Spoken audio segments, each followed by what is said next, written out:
During the 1960s, the Cold War between the two superpowers of the time, that is, the United States and the Soviet Union, had reached its peak.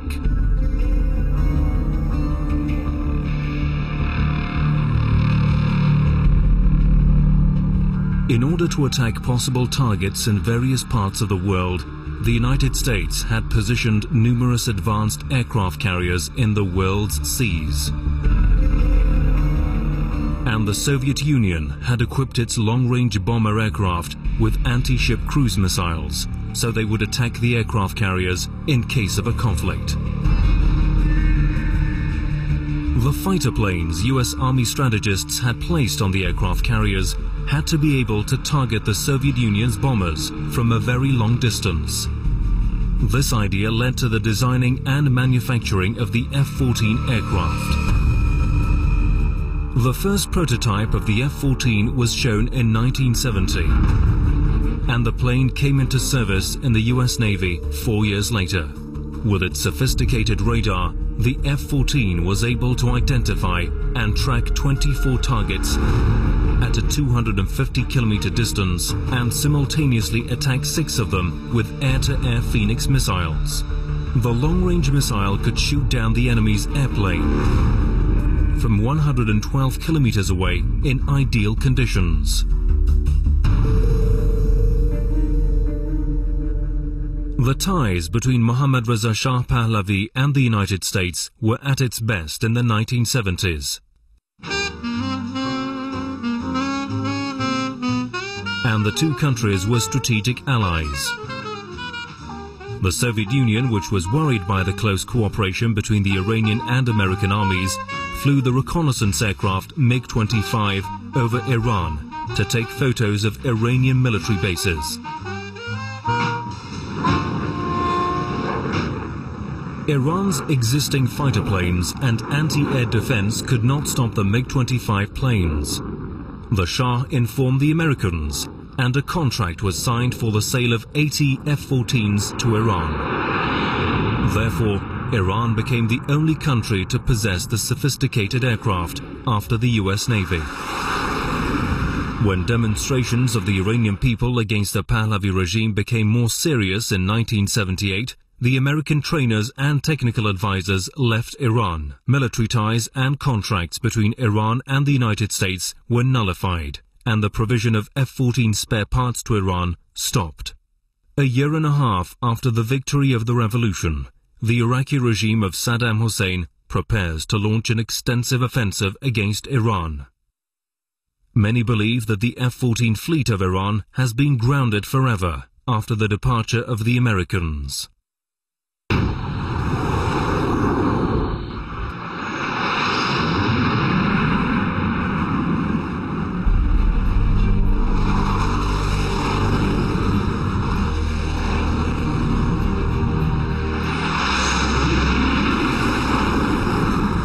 The F-14 was the most advanced fighter jet of its time.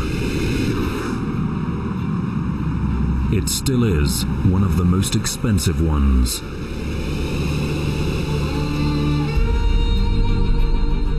This series, however, is not about the F-14s. It's the story of a few men who had to operate their F-14s without equipment.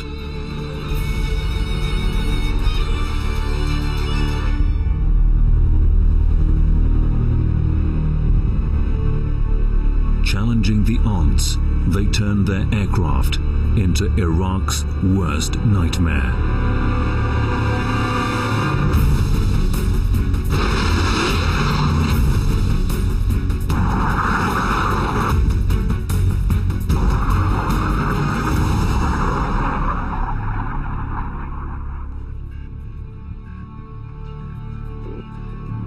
September 21st, 1980.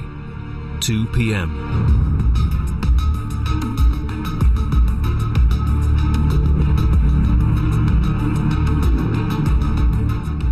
Using the tactic of the Israeli Air Force, the Iraqi Air Force attacks Iranian Air Force bases.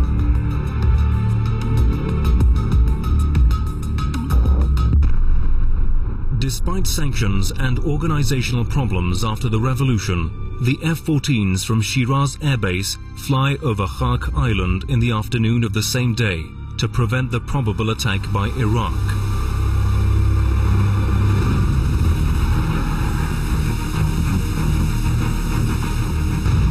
On the following day, while Phantoms and F-5s were attacking their targets in Iraq in a fearsome operation codenamed Shadow of Al-Borz, the pilots of the F-14s did not let any aircraft approach vital parts in the country.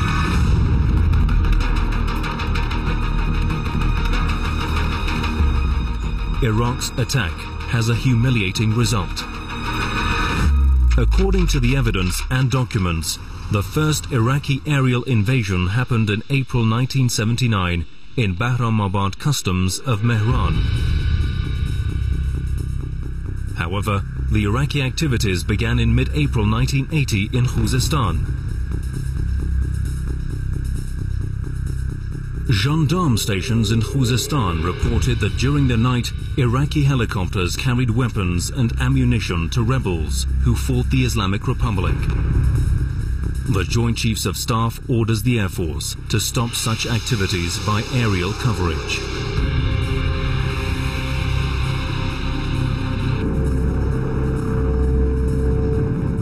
از 2 ماه قبل از شروع جنگ ما شروع کردیم یکی خلبانا چک کردن. خلبانا که 18 ماه پرواز نکرده بودن، هواپیمایی که مدت‌ها زمینگیر بودن، هم بچه‌های فنی سری هواپیما رو آماده کردن، هم ما خلبانا رو دونه چک کردیم و فرستادیم بر منطقه جنگی. Tom Cooper, researcher and writer of Iranian F-14 units in combat, believes that the first victim of the F-14s is one of those helicopters. An Iraqi Mil helicopter.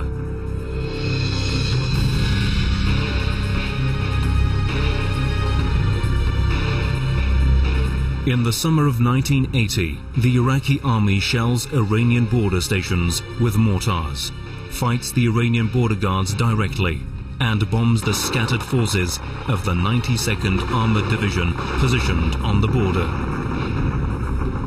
Iranian political figures do not want the expansion of skirmishes. In response to the attacks, the Iranian Air Force launches some limited offensives against Iraqi stations. موقع درگیری مرزی بود، یعنی عراق میومد پاسگاه ما رو بمباران میکرد، ما هم گاهی به تلافی همین کارو میکردیم و وقتی فانتوما میرفتن بمباران کنن ما پوشش هوایی بلند میشدیم که برای محافظت از فانتوما و تقریبا ما اینجوری تمام خلبانا رو آوردیم تو کوران پرواز. همه هواپیما فعال شدن.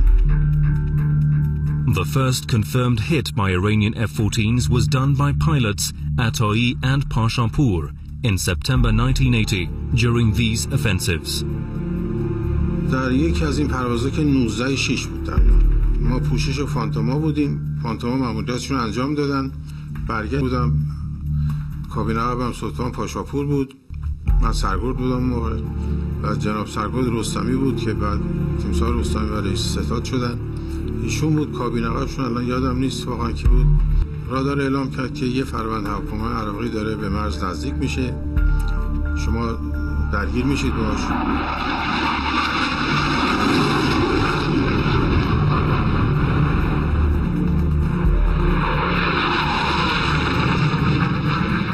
امام دستور داده بودن که به هیچ عنوان در داخل خاک عراق هواپیمایی نزنید، چون بهانه دست صدام میدیم، اگر تجاوز کردن بزنید. The Iraqi aircraft had started a dangerous game. It flew near the border for hours to draw the attention of F-14s. However, it returned inland as soon as it was intercepted by F-14s.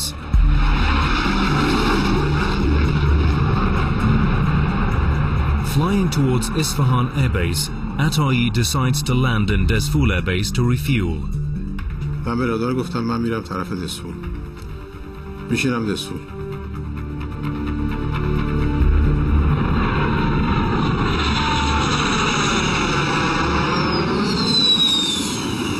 ادامه که دادم بلافاصله اعلام کرد که یک فروند یه چیزی مثلا بالای 50 مایل، الان دقیق مسافتش یادم نیست، پشت سر شما. من دیدم که این داره از همدان، طرف همدان میاد، یعنی طرف شمال داره میاد به طرف جنوب. برگشتم گفتم که مطمئنید دشمنه؟ گفت نه منتظر باشید. اصطلاح انگلیسیش میگن استنبای. تا ده فاصله نزدیکی که اعلام کرد که نه قطعا دشمنه.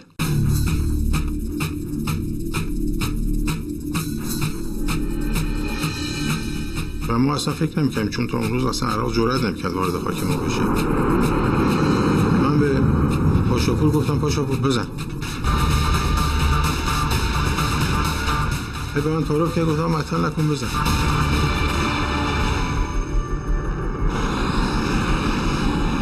چون این دگمه که فشار داد، ما چون تو F5 من قبلا دیدم وقتی می‌زدیم موشک از سر بال بلافاصله میرفت. من دیدم که یه صدای اومده از من جدا شد. گفتم که ای پاشاپور مثل که موشک افتاد، چون فینیکس اصلا نزده بودیم، نه تو ایران نه جای دیگه. خم شدیم، اپا رو گردوندیم به پهلو که ببینیم کجا افتاد. من دود رو دیدم که نه یه دودی هستش. تازه یادم افتاد که ما یه زمان لانچ تو ایجکت داریم، یعنی وقتی شما میزنید موشک از هواپیما جدا میشه، اول میره پایین بعد اونجا آتیش میگیره. برگشتم صفحه رادار دیدم که نوشته مثلا 4 ثانیه 5 ثانیه بعد میخوره. همونجوری صفحه رادار نگاه میکردیم 4 و 3 و 2 و 1 و 0 که شد، من دیدم هواپیما محو شد از صفحه رادار. اون پایینم نفر رادار خوشحال تبریک، بعد شنیدم مثلا از خوشحالی از حالم رفته بود. The pilots in Desfoul Air Base carry Atoi on their shoulders. He returns to his base in the afternoon. A few days later, the pilots in Shiraz Air Base have their first hit. به دنبال تجاوزات متعدد مرزی هواپیماها و نیروهای زمینی عراق به مرزهای کشور ما در شهریور ماه 59 در یک از مأموریت‌هایی که ما مسئولیت پوشش هوایی مناطق مرزی رو داشتیم، من به اتفاق آقای سلطانی، قاسم سلطانی، در شمال اگر اشتباه نکنم همدان مشغول پرواز بودیم. خب هواپیماهای مختلف میمدن، هواپیماهای عراقی در نقاط مختلف میمدن که به مرز ما نزدیک بشن، با حضور ما میرفتن و این کار ادامه داشت تا اینکه رادار آبدانان اعلام کرد که 2 فروند ما اومدن رو مهران و دارن مهران رو بمباران میکنن.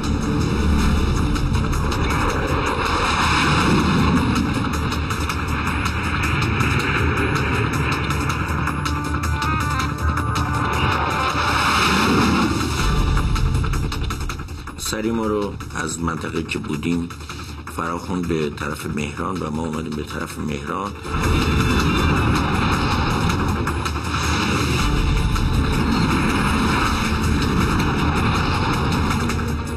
زمانی من رسیدم رو مهران که پشت یکی از این هواپیما قرار گرفتم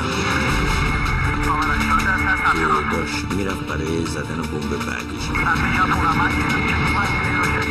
فاصلمون در حدود 11 مایل بود.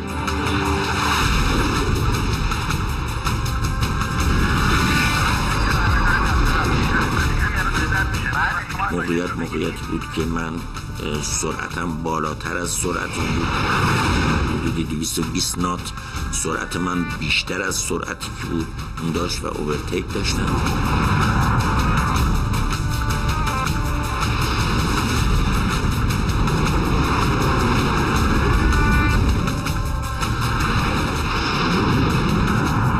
در نتیجه همه چی آماده بود و قبل از اینکه اون بمبش رو بزنه من مجبور بودم هواپیما مورد اصابت قرار بدم که ما موشکمون رو فایر کردیم، شلیک کردیم و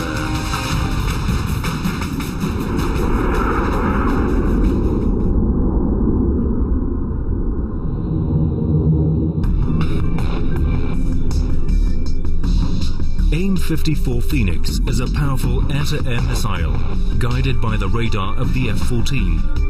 Every F-14 can carry 6 Phoenix missiles.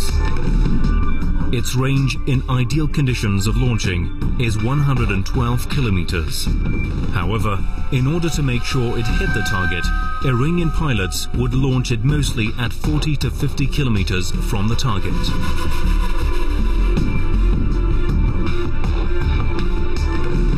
The missile does not follow the target directly. It calculates the probable course of the target and goes there. Therefore, it is very difficult to escape from it. بعد از چند صدم ثانیه، چون فاصله زیاد دور نبود، من اون آتش رو دیدم.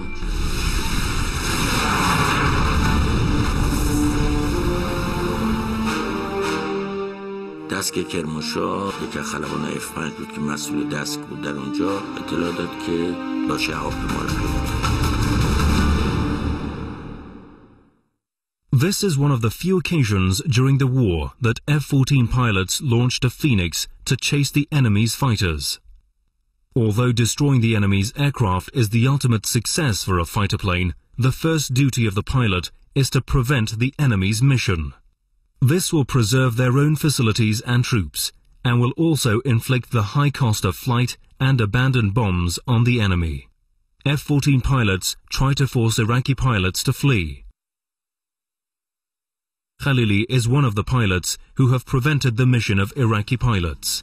من فکر کنم اولین درگیری که ما با هواپیماهای میگ 21 عراقی داشتیم قبل از جنگ به جهت تجاوزهای متعددی که عراقی‌ها به کشور عزیز اسلامیمون داشتن در منطقه غرب کشور بود. ما یه روزی با رادار دسپول در تماس بودیم، به یکی از خلبانمون پرواز میکردم من به عنوان معلم. رادار دسپول از تهاجم 6 فروند هواپیمای میگ خبر داد.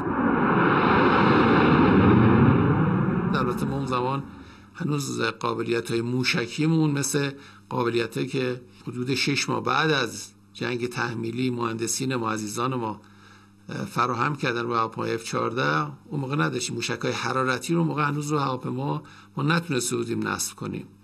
فقط موشک‌های فینیکس داشتیم و مسلسل هواپیما رو.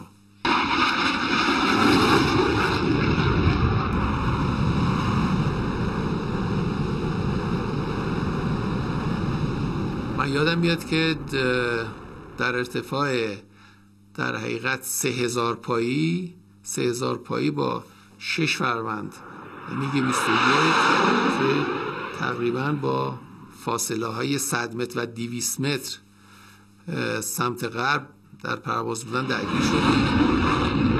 به نحوی درگیر شدیم که من وقتی از روی هواپیمای لیدر اینا رد می شدم، این کاغذی که روی پاش بود یا نقشه‌ای که روی پاش بود وقتی برگشتم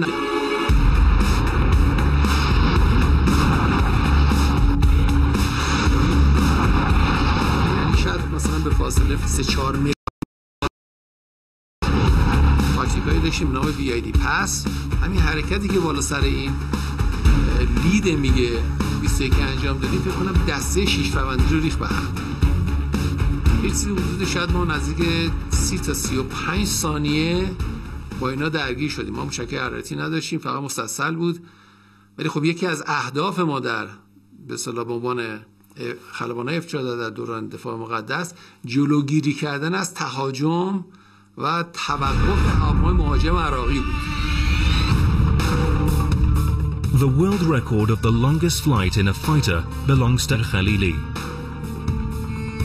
By doing 8 times of aerial refueling, he flew an F-14 for more than 11 hours. This record may never be broken in the aviation history. During the war, F-14 pilots had to patrol 4 to 5 hours non-stop. Some of them have flown their planes for more than 9 hours.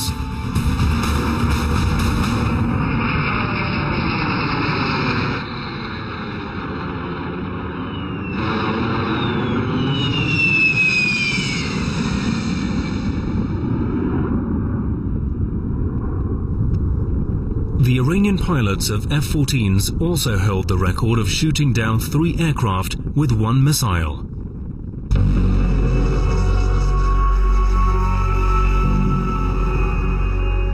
An Iranian F-14 piloted by Captain Ardali and Mohammad Masbough shot down 3 Iraqi aircraft with 1 Phoenix.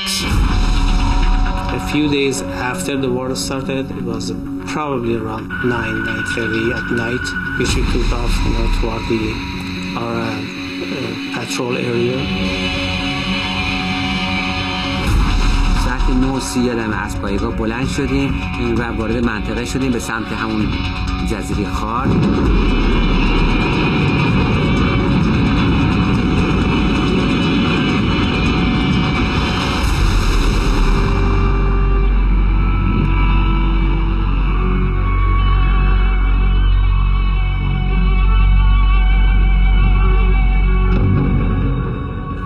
که می‌خواستیم وارد منطقه بشیم، من 3 فروند هواپیما رو فکر می‌کنم تو فاصله 65 مایلی اینها بودش در صفحه رادار مشاهده کردم، اینها که دارن به سمت خارک نزدیک میشن. We called radar and told him that we are spotting some aircraft that are coming toward Khark Island. گفت من چیزی ندارم، شما از منطقه دور هستید، وارد منطقه بشید، شاید تا اون زمان هم برای ما قابل رؤیت باشه هواپیما.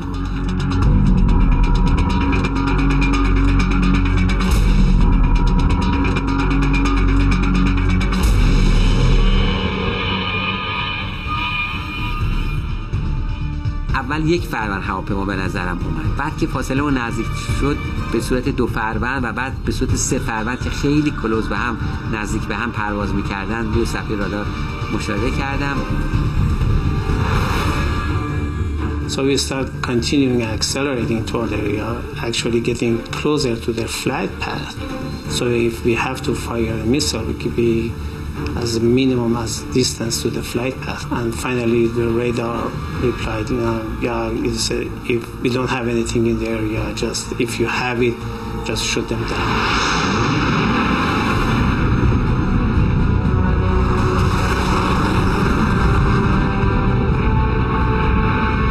وقتی که هواپیماها 2 تا و 3 تا شدن، خود سیستم رایانه هواپیما پرایوریتی هواپیماها رو که کدومشون برای ما ارجحیت دارند برای هدف زدن موشک، جلویی رو شماره 1 قرار داد و به تپ وسطی رو شماره 2 و پشت سرش هم شماره 3 قرار داده شد. اینها خاطرم هستش ما تو رنج بین 25000 پا 26000 پا پرواز می‌کردیم.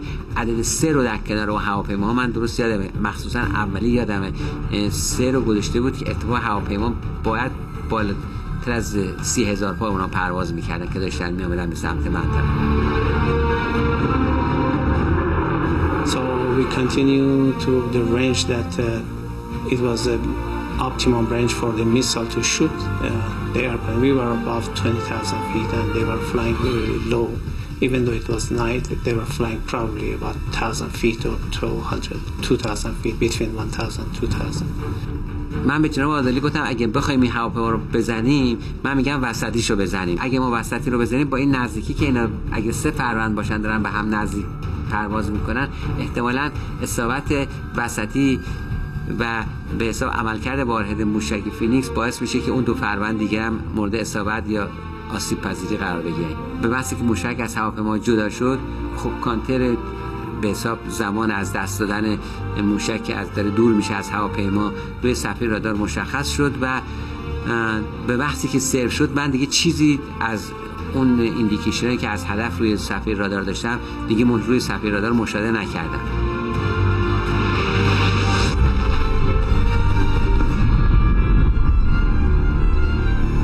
برام مشخص شد که این هواپیماها، من فکر نمی‌کردم هر 3 تاش باید خورده باشه، ولی حدس می‌زدم که با اون تصمیمی که گرفتیم باید هر 3 تاشو مورد اصابت قرار گرفته باشه. By the time our missile hit the target, it was just reaching the Khark Island, and we just saw the splash, and then we went back to our normal pattern. And the next day, we find out, they found more airplane parts at the crash site. So that was a confirmation for us that we could shoot, those planes down.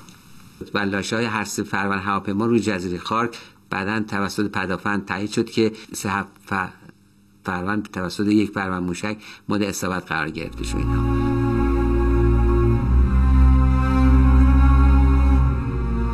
When the 8-year imposed war ended, the F and their pilots had shown their value.